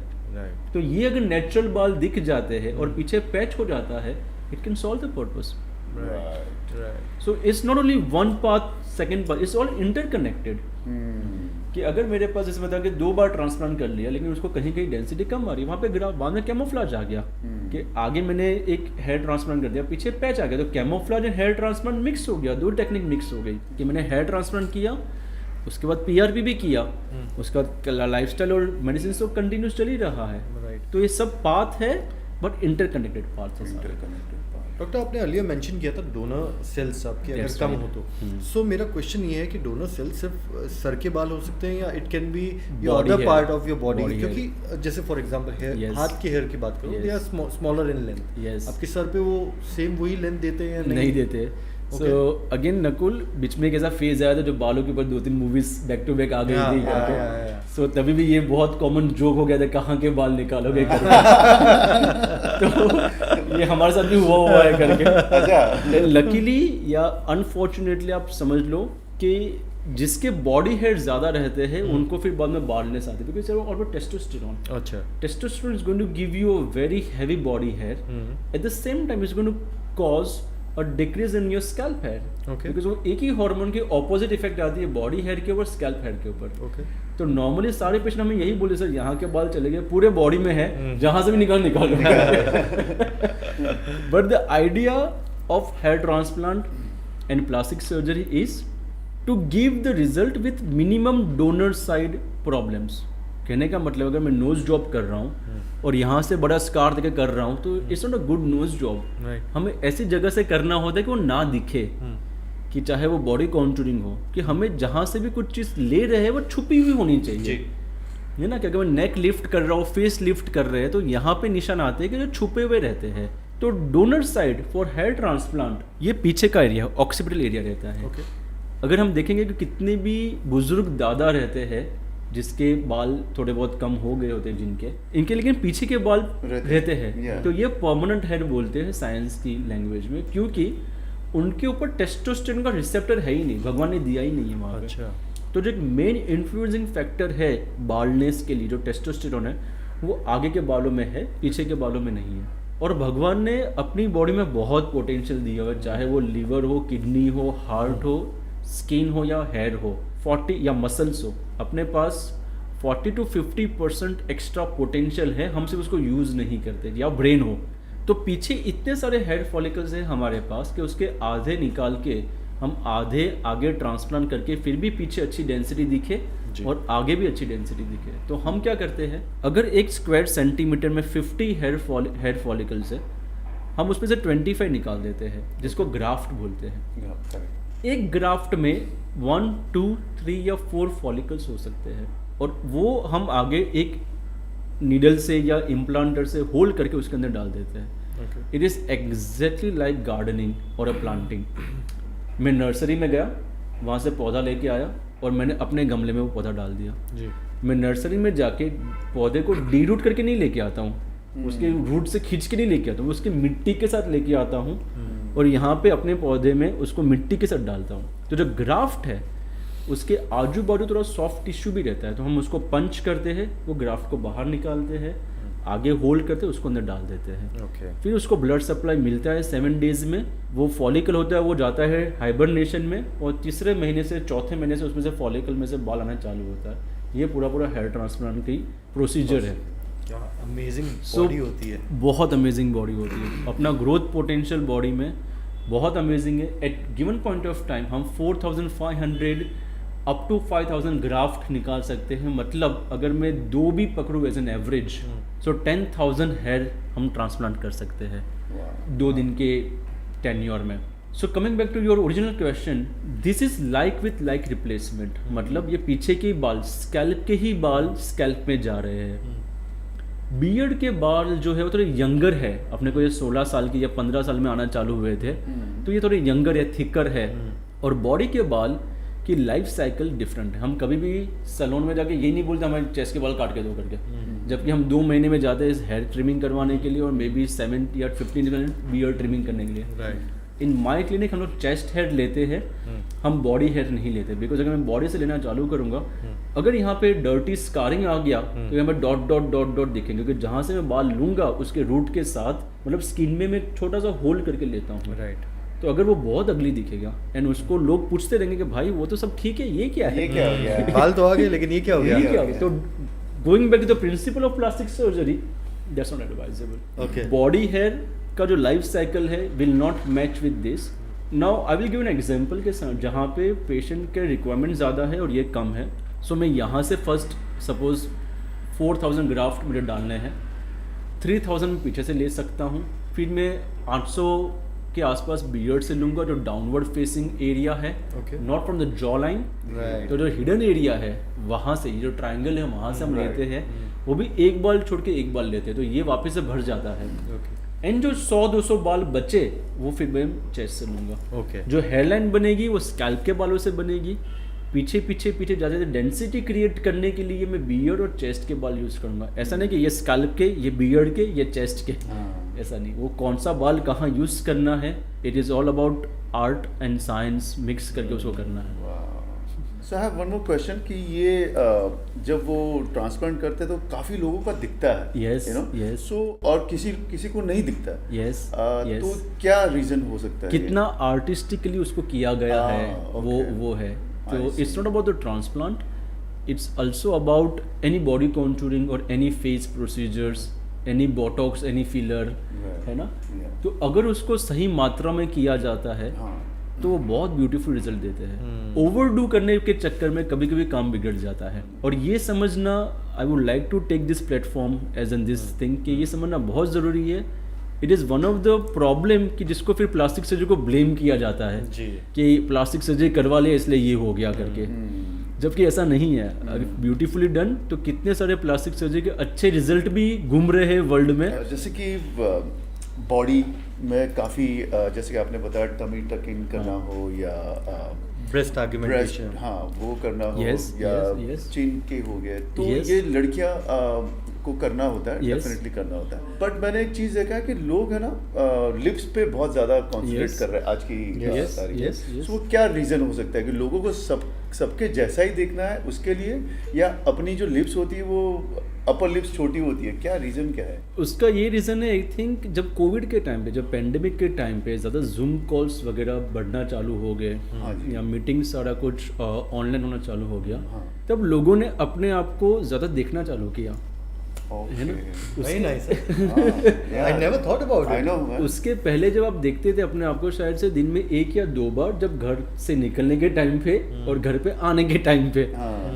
पेंडेमिक के टाइम पे आप 6 घंटे की मीटिंग कर रहे हो, मतलब आप ऑनलाइन बैठे हुए हो, उसमें 2-3 मीटिंग है, तो आपको कहीं ना कहीं कुछ 10 मिनट के बाद जब आपका कॉन्सेंट्रेशन कम हो जाता है, आप अपने आप को देखना चालू कर देते हो कि मैं कैसे दिख रहा हाँ, correct है। हूँ, मैं कैसे दिख रही हूँ, मैं कैसा बैठा हूँ, कैसा तो फेस वो टाइम पे बहुत इम्पोर्टेंट होना चालू हो गया। जी जी जी। It's not only the lips, it's all about the, मतलब जो मेरे पास लोग आते जी। हैं कि मुझे थोड़े ये चिक बोन हाई चाहिए, Okay. मुझे थोड़ा ये पॉइंट ही चाहिए, Okay. और बात वहाँ पे खत्म हुई तो भी ठीक है, अपना देखने के बाद दूसरों को भी जो देखती है वो वापस से विंडो पे वो कैसा दिख रहा है, वो कैसे दिख रही है करके, और फिर वो कंपेरिजन चालू हो जाता है। राइट सो हाँ, filler lip it's one of the commonest procedure, and even Gen Z जो हम बोलते हैं कि एक मेंटालिटी थी अ ग्रुप ऑफ पेशेंट्स की और जनरेशन की, मैं बोलूँगा कि जो लोग आते थे कि यार मैं अगर इतना पैसा डाल रहा हूँ और मैं ये प्रोसीजर करवा रहा हूँ तो मुझे उसका लॉन्ग टर्म रिजल्ट चाहिए।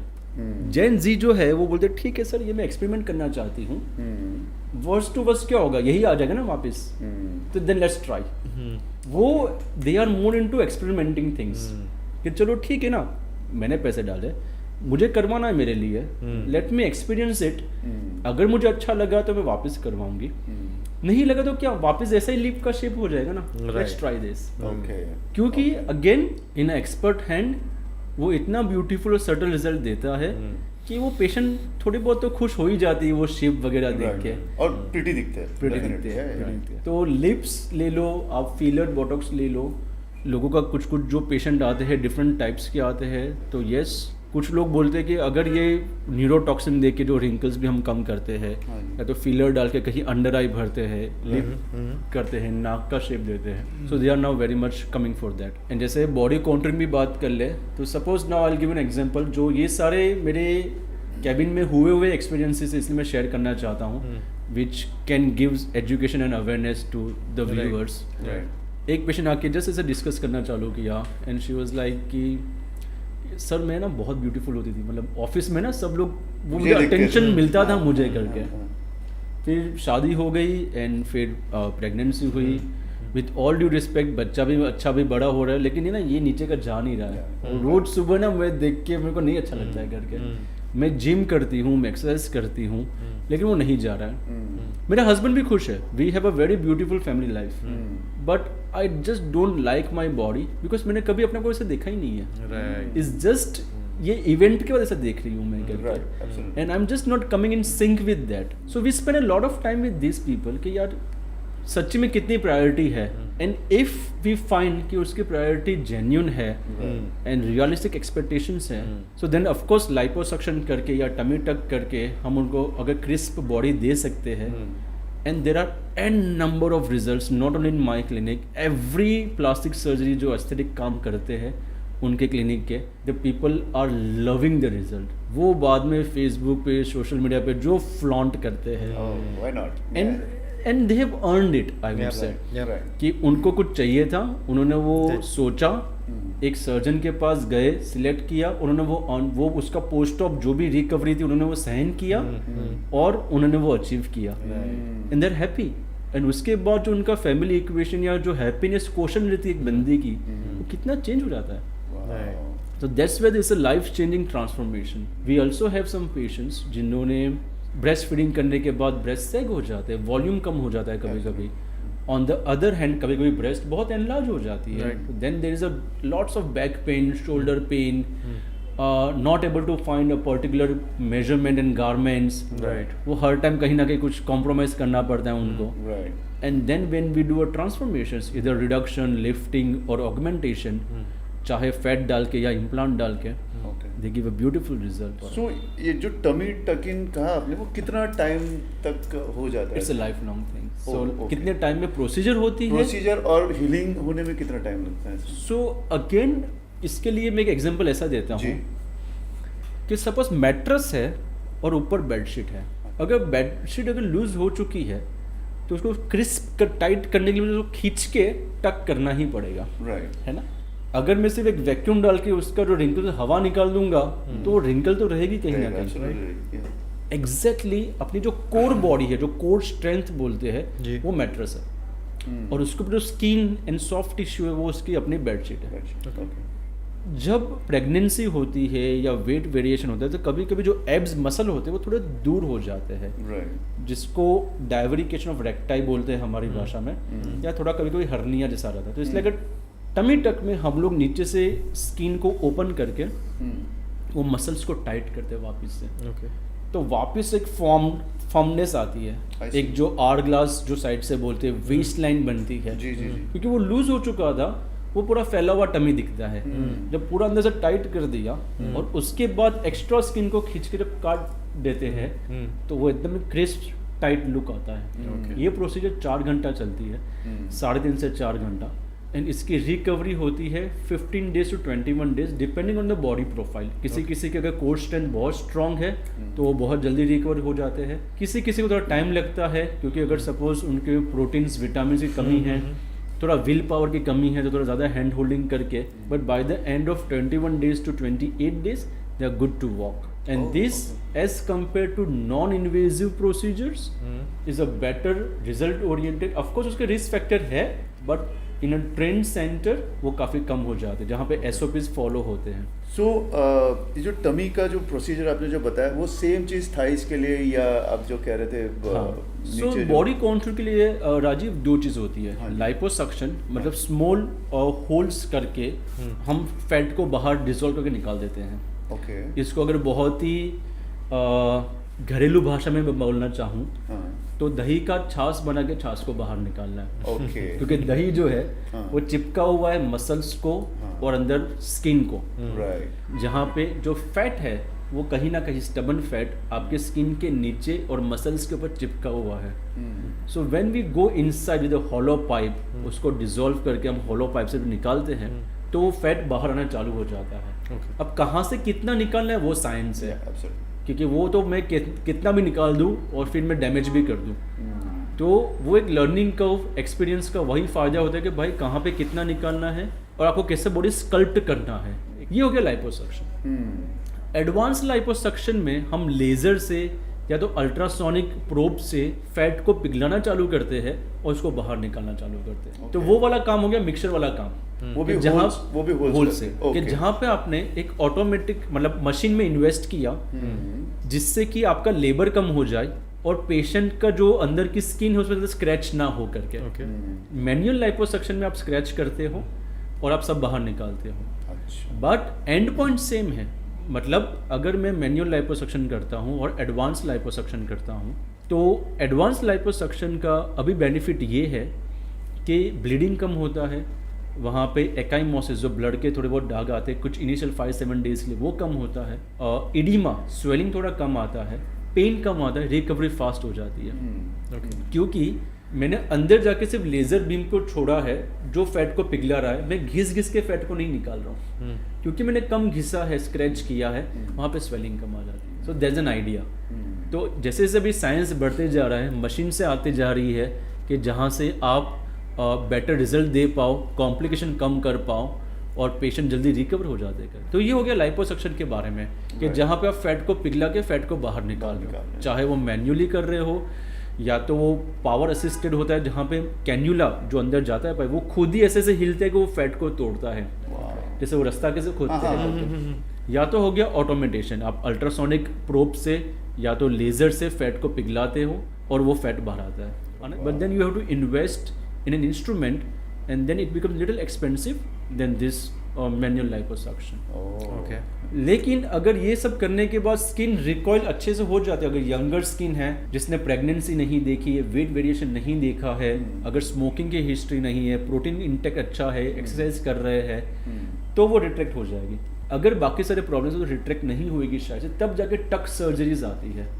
अगर मुझे लगता है कि लाइपोसक्शन करके भी फोल्ड शायद से ना जाए स्किन का, स्किन तो रहेगी, वो अंदर से रिकॉइल नहीं करेगी इतना, इलास्टिसिटी की अपनी बात की, तो फिर मुझे काट के उसको स्टिच करना पड़ता है। स्कार आएगा, स्कार धीरे धीरे लाइट होता है, but it's always hidden scar, bikini scar होता है उसमें टमेटो वगैरह। राइट। सो जो हीलिंग प्रोसेस है वो इतना ही 28 डेज 30 डेज टाइप लगेगा इनमें भी? अगर यंग लड़कियां आती हैं मेरे पास, हाँ जी, जो लेस देन 30 इयर्स की मैं बोलूँगा, एंड विदाउट एनी एडिक्शंस और high protein in a very much active and healthy lifestyle, तो 5 to 7 days. So they are active in 5 to 7 days. They can go to mall, do shopping, roam around on second day.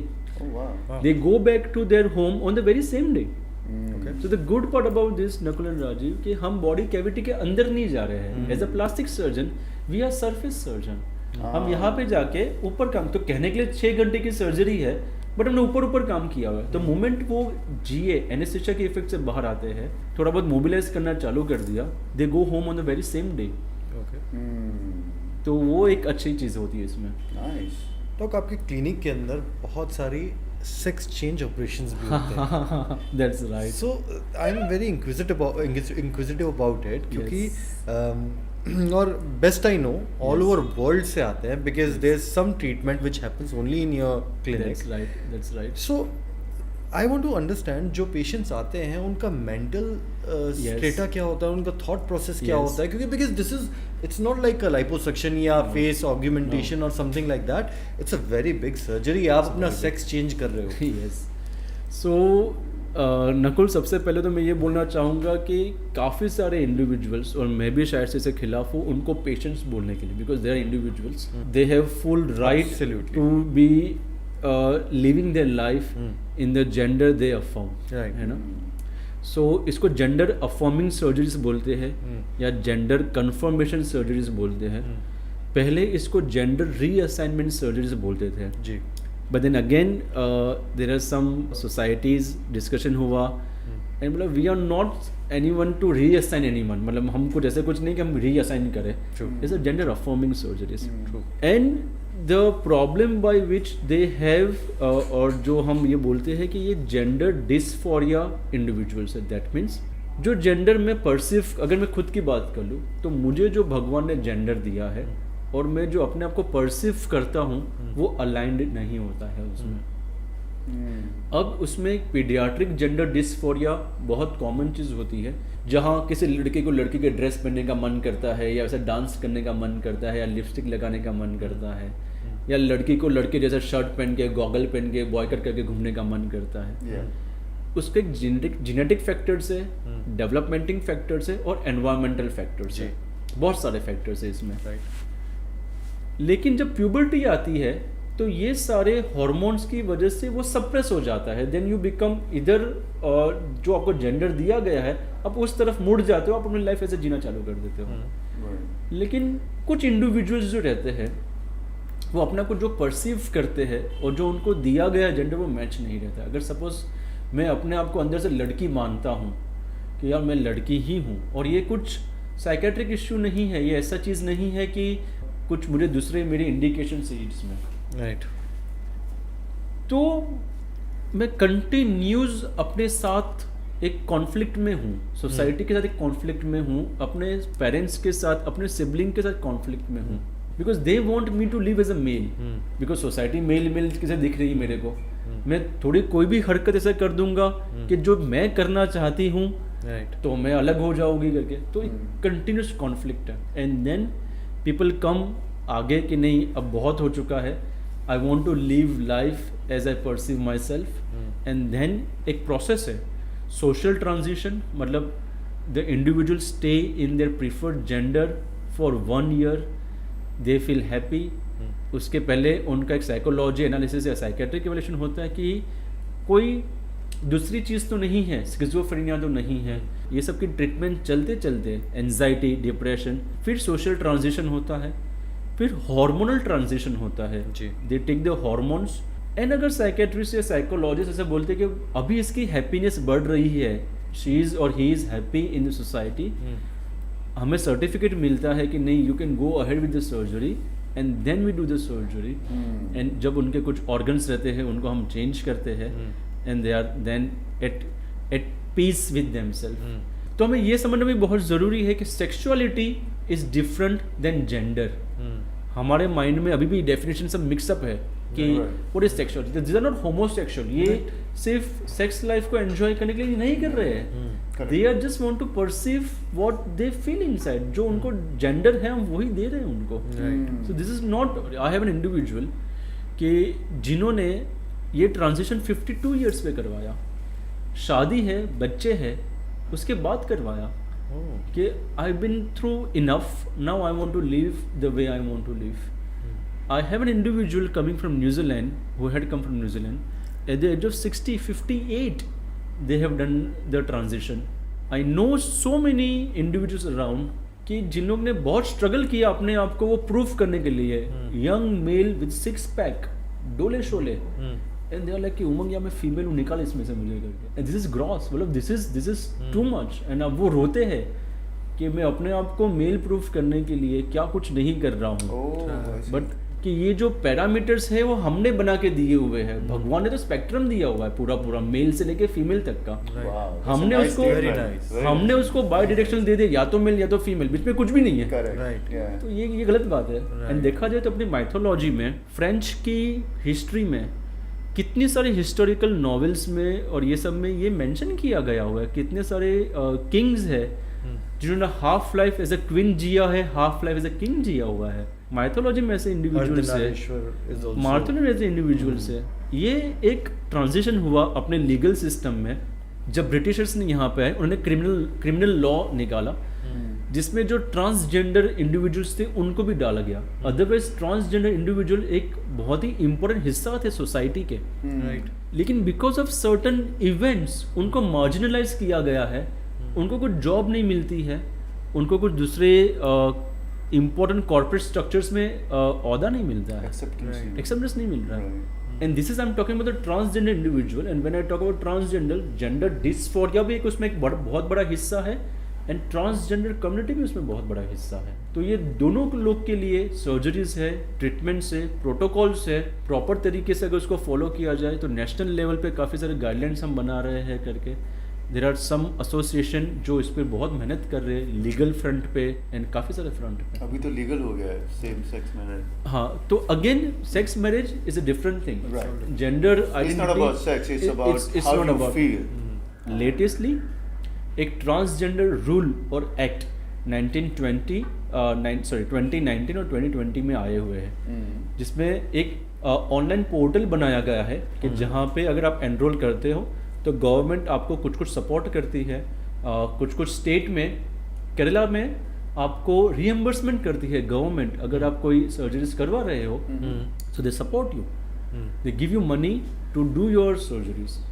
That's very nice of Kerala government. मैंने आपसे discuss किया नकुल कि कुछ corporates ऐसे हैं कि जो अपने एम्प्लॉय को ये ट्रांजिशन होने के लिए हेल्प कर रहे हैं करके कि okay we are with you, do what makes you happy, if it's a proper channel तो डेफिनेटली। सो ये बहुत बड़ी चीज़ें हैं। और हाँ, हम ऐसे एक सर्जरीज कर रहे हैं कि जो 4 साल पहले हमने करना चालू किया, एंड मैं और मेरी टीम ने हम ये कर रहे हैं, and all over the world सब लोगों ने आना चालू किया। We had one transgender individual in our team जिन्होंने हम साथ में मिलके हम लोग ने डिज़ाइन किया पूरा बिकॉज वो हमारे साथ कम्युनिटी कनेक्ट था कि क्या प्रॉब्लम्स एग्जिस्टिंग सर्जरीज से आ रहे हैं। She was a very important feedback provider and she was an architect her self.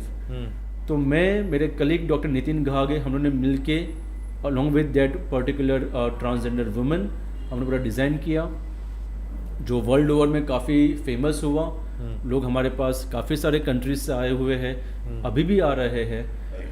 And then जो like kudos to your team कि आप इतना अच्छा काम कर रहे हो कि गायनेकोलॉजिस्ट कभी कभी नहीं बोल पाते हैं कि ये रिकन्स्ट्रक्टेड वजाइना है। सो ये सारी चीज़ें हमें और मोटिवेट करती है और अच्छा काम करने के लिए। आई am just thinking about that person जो 50 साल तक की एज के अंदर एक डिफरेंट बॉडी के अंदर था, and he wanted to come out of that body. 58 मतलब उस 58 साल तक उसने कितना कुछ फेस किया होगा अपनी लाइफ के अंदर। मैक्सिमम सुसाइडल रेट्स, बिकॉज उनको कोई समझ ही नहीं पाता है, या तो उनको इतना मार्जिनलाइज किया जाता है सोसाइटी में कि अगर सपोज एक एग्रेसिव पेट्रियार्कल घर में जन्म हुआ है तो उसको बचपन से वो इंडिविजुअल को कितना सहन करना पड़ता है। वो उसकी चाहते हैं लिपस्टिक लगाने की, तो चाहते हैं उसकी कुछ ड्रेस पहन के घूमने की, और क्योंकि सोसाइटी की वजह से वो इतना मार्जिनलाइज हो जाता है कि then suicide is the only option. तो ये चीज़ से हम आगे बढ़ के अब इस तरफ आ गए हैं कि जहाँ पे पॉसिबल है अच्छे से आपको the way you want to live वो करना। तो ये बहुत बड़ा अचीवमेंट है। उनमें जो इतनी ताकत रहती है, मैंने आज तक उतनी ताकत बाकी नॉर्मल इंडिविजुअल में नहीं देखी। That mentally they are so strong. But we are very proud कि आप ऐसे इंडियन डॉक्टर हो जो लोग बाहर से आके आपके पास में ट्रीटमेंट करवा रहे हैं। Thank you. ट्रीटमेंट तो नहीं बोल सकते लेकिन या अफर्मिंग सर्जरीज कर रहे हैं। बट क्योंकि बाहर से लोग आ रहे हैं, लोग हम नॉर्मली इंडिया से बाहर लोग जाते थे ये सब Yes, कराने के लिए, yes. अभी लोग यहाँ से इंडिया आते में राजीव बहुत पोटेंशियल है medical is medical when I talk to this individuals, हमें लगता है कि इंडिया, लेकिन इंडिया का मेडिकल सिस्टम बहुत स्ट्रांग है। अगर आप इंडिया के बाहर कोई डेवलप सिटी का कंट्रीज में जाओगे, आप देखोगे तो वहाँ पे आप किसी स्पेशलाइज्ड डॉक्टर को विदाउट जीपी रेफरेंस मिल भी नहीं सकते हो। आपको 21 डेज से 30 डेज का वेटिंग पीरियड है। Right. आप ऐसे वॉक इन चल के प्लास्टिक सर्जन को नहीं मिल सकते हो। Right I see. अगर मिलना है तो वो बहुत एक्सपेंसिव है प्राइवेट में। It is cheaper as compare to the outside world. मैं उसके ऊपर ही आ रहा था। हाँ कि ये सालों से, जैसे डेंटल ट्रीटमेंट ले लो, जब भी नवंबर दिसंबर में जब एनआरआईज वापस आते हैं सब आते वो हैं। सारे डेंटल ट्रीटमेंट करवाने ही आते हैं और अपने सगे वालों को मिलने आते हैं। शादी वादी कोई सी दौरान होती है। So it is little bit cheaper Right. over here. Yes. और आपको कुछ करना हो तो आप प्लीज आइए मलाड में मीट चौकी पे लोटस बिल्डिंग पे, लेकिन बहुत knowledgeable बहुत बातें करते हैं। अच्छी बातें करते हैं Yeah.